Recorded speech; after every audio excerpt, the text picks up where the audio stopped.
नमस्कार दोस्तों, मैं हूं डॉक्टर तेज प्रताप। मुझे पिछले कुछ दिनों से बहुत सारे मैसेजेस, कॉल्स और केसेस देखने को मिल रहे थे कि डॉग्स हमारा बहुत ज़्यादा एग्रेसिव हो गया है, बहुत ज़्यादा एंग्जाइटी होती है उसको, बहुत ज़्यादा घबराता है या किसी को काटने के लिए पीछे दौड़ता है या चुपके से जाके पीछे से काट लेता है या फिर वो काम नहीं रहता, ओवर एक्साइटेड हो जाता है या फिर किसी चीज़ से एक बार उसको डर लगने के बाद उस चीज़ से वो परमानेंटली डर मान गया है। तो इस तरीके की बहुत सारी चीज़ें डॉग्स में सामान्यतः देखने को मिलती हैं। होती बड़े पशुओं में भी है, बड़े पशुओं में ये दूसरे फॉर्म में होती है। जब एक गाय या भैंस होती है, उसका बच्चा जब मर जाता है तो वो दूध देने में या उसके जब नीचे बैठा जाता है दूध निकालने के लिए, दूध दोहने के लिए, तो वो रिएक्ट करती है, वो लात मारती है और वो ओनर को पास नहीं आने देती। इन सारी सिचुएशंस को पहले एक बार इनकी कंडीशन क्या होती है उनको ज़रा सा हम बहुत ऊपर से समझेंगे, फिर उसके बारे में जो हमने चीज़ें बनाई हैं या जो किया है वो मैं आपके सामने रखूँगा। उसके लिए क्या होता है एक्चुअली कि जब डॉग होता है, ये फोटोग्राफिक मेमोरी, एनिमल जो होते हैं वो फोटोग्राफिक मेमोरी पे चलते हैं। फोटोग्राफिक मेमोरी का मतलब ये होता है कि हमारे अंदर जो मेमोरी में चीज़ें स्टोर्ड रहती हैं, हो सकता है डाटा के फॉर्म में हो सकता है कि एक लाइन के फॉर्म में हो सकता है किसी की सुनी गई बात के फॉर्म में हो, बट इनके दिमाग में जो चीज़ें स्टोर होती हैं वो फ़ोटो के फॉर्म में होती हैं या एक वीडियो के फॉर्म में होती हैं कि मेरे साथ ऐसा हुआ और मुझे इससे बचने के लिए ऐसे रिएक्ट करना है, लाइक दैट। जैसे सपोज करो कि एक डॉग को किसी ने एक बार ऐसे रोटी दिखाया, पीछे से डंडा था और वो खाने आया, उसके डंडा मारा।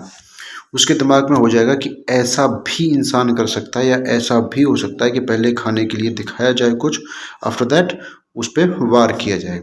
तो वो बहुत डर डर के आता है। तो कुछ चीज़ें जेनेटिकली आ जाती हैं, कुछ चीज़ें जो परसेप्शंस बन जाते हैं उनके अंदर या जो इंसिडेंट्स होते हैं उनके आधार पे होती हैं। तो जेनेटिक चीज़ें जो होती है उसको तो बहुत कम लेवल तक हम लोग डिस्टर्ब कर सकते हैं या कम कर सकते हैं, लेकिन उनका जो लेवल होता है वो बहुत कम होता है। परंतु जो बाहर से जो जनरेटेड होती हैं, बाहर से जो एक्सपीरियंसेस के साथ जो उन्होंने गेन की हुई होती हैं, वो बहुत ज़्यादा होती हैं, खास करके स्ट्रे एनिमल्स के साथ, और उसकी वजह से उन्हें रिलोकेट करना, मार देना, पॉइजन दे देना, बहुत सारी समस्याएं होती हैं। तो हमने इसके सॉल्यूशन के लिए, इन सब चीज़ों को कंट्रोल करने के लिए एक 30 ml का ड्रॉप बनाया है। ये हम लोग पहले से बहुत ही लंबे टाइम से हम लार्ज एनिमल में यूज़ कर रहे थे, स्मॉल में हमने इसका यूज़ नहीं किया था। बट जब ये प्रॉब्लम आने लगी, लार्ज एनिमल हम लोग, मैंने बताया दूध भर निकालने वाली जो प्रॉब्लम्स होती हैं उसमें हम लोग इसका यूज़ कर रहे थे।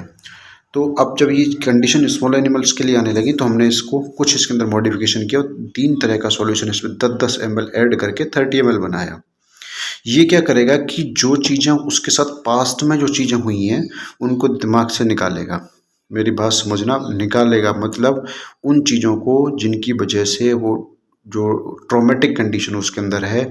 अब जैसे एक बात आप समझने की कोशिश करिए कि बाइक के पीछे एक डॉग दौड़ा, दौड़ने के बाद में उस बाइक वाले ने उसको मारा और उसके पीछे दौड़ा वो, तो वो समझ जाएगा कि जैसे बाइक आती है तो ये मारता है, तो वो पहले से ही अलर्ट होकर के और दौड़ने के लिए उसके पीछे वो रेडी होकर भागने के लिए तैयार हो जाएगा।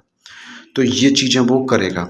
तो इस चीज़ को क्लीन करने के लिए, मतलब जो उसके साथ जो ये हुआ है, जो मेमोरीज बन रही, इसके जो ओवर एक्साइटेड है, उसको क्लीन करने के लिए ये ड्रॉप है। यानी कि दिमाग के अंदर ऐसी मेमोरी जो बार बार आकर के एग्रेशंस प्रोड्यूस करती हैं या एग्रेसिव होने के लिए उसे प्रेरित करती हैं, उन चीज़ों को ये ख़त्म करता है। कई बार क्या होता है कि डॉग के अंदर इतना ज़्यादा एक्साइटेड हो जाता है अपने मालिक के चले जाने की वजह से या और किसी और चीज़ की वजह से, तो वो कंडीशन देखने को उसमें मिलती है आपको।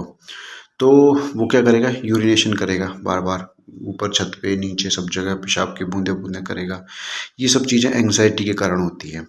तो इसका नाम एंग्जोकाम के नाम से है। ये मेडिसिन फार्मास्यूटिकल की साइट पे आपको मिल जाएगा, आप वहाँ से ऑर्डर कर सकते हैं और बेहतरीन रिजल्ट है। आप यूज़ करके देखिए, 1-2 ड्रॉप आप इसको पिलाइए, उसके बाद में आप खुद फील करेंगे कि काम हो गया है। चीज़ें जो बार बार हरकतें करता था जो नहीं करनी चाहिए, उनमें उसके बहुत ज़्यादा फ़र्क आ गया है और आप देखेंगे कि डॉग आपका आपके कंट्रोल में आ रहा है। और हमने कोशिश करी है कि हम इसको हर साल या थोड़े थोड़े एक्सपेरिमेंट्स के बाद में हम इसको अपडेट करने की कोशिश पूरी तरह से करेंगे और इसको बेटर बनाने की कोशिश करेंगे। आप सब लोग हमारा साथ दें और हमने अपने प्रोफेसर के साथ इसको डिस्कस करके और काफ़ी बुक्स में रिसर्च विसर्च करने के बाद इसको तैयार किया। काफ़ी और डॉग पे हमने यूज़ भी किया, रिजल्ट बहुत अच्छे हैं। आप भी ट्राई कर सकते हैं। Thank you.